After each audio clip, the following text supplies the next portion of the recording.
Jésus lui dit, « C'est moi qui suis la résurrection et la vie. Celui qui met sa foi en moi, même s'il meurt, vivra. Et quiconque vit et met sa foi en moi ne mourra jamais. » Crois-tu cela?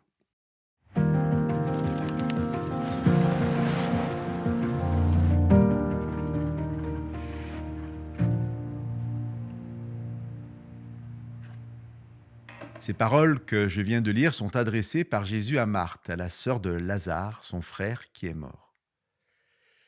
Il faut sûrement être déjà habitué à lire les évangiles ou être croyant pour comprendre ces paroles de Jésus, où le mort vit et le vivant ne meurt pas. Jésus rappelle ici la possibilité d'une vie éternelle au-delà du sommeil de la mort, toujours d'actualité. Jésus nous rappelle simplement que l'assurance du croyant est dans une résurrection promise au retour de Jésus. Dans les versets que j'ai lus, j'aimerais m'arrêter sur les premières paroles de Jésus. « Celui qui met sa foi en moi ». J'aime cette traduction, même si littéralement, il aurait été plus juste de traduire « celui qui a foi en moi ».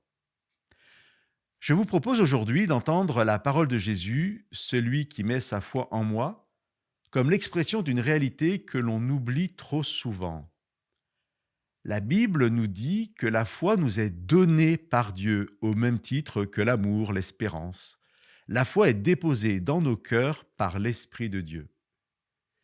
Elle est donc disponible et nous pouvons l'utiliser. Si nous acceptons cette réalité divine, il devient donc impropre de dire « je n'ai pas la foi », puisque justement Dieu nous l'a donnée. Il est alors plus juste de dire « je n'arrive pas à vivre, à utiliser cette foi que Dieu m'a donnée ». Lorsqu'il faudra nourrir une foule de plusieurs milliers de personnes, Jésus dira à ses disciples « donnez-leur vous-même à manger ». Or, les disciples n'ont pas de nourriture. Jésus va donc faire un miracle, multiplier les pains et les poissons, et les disciples pourront exécuter l'ordre de Jésus et distribuer la nourriture. Ce sont bien les disciples qui ont donné à manger, mais c'est bien Jésus qui a permis cela avec son miracle. De la même manière, quand Jésus dit « vous pouvez croire », il a déjà fait le miracle de nous donner la foi pour que nous puissions accomplir cet acte de croire.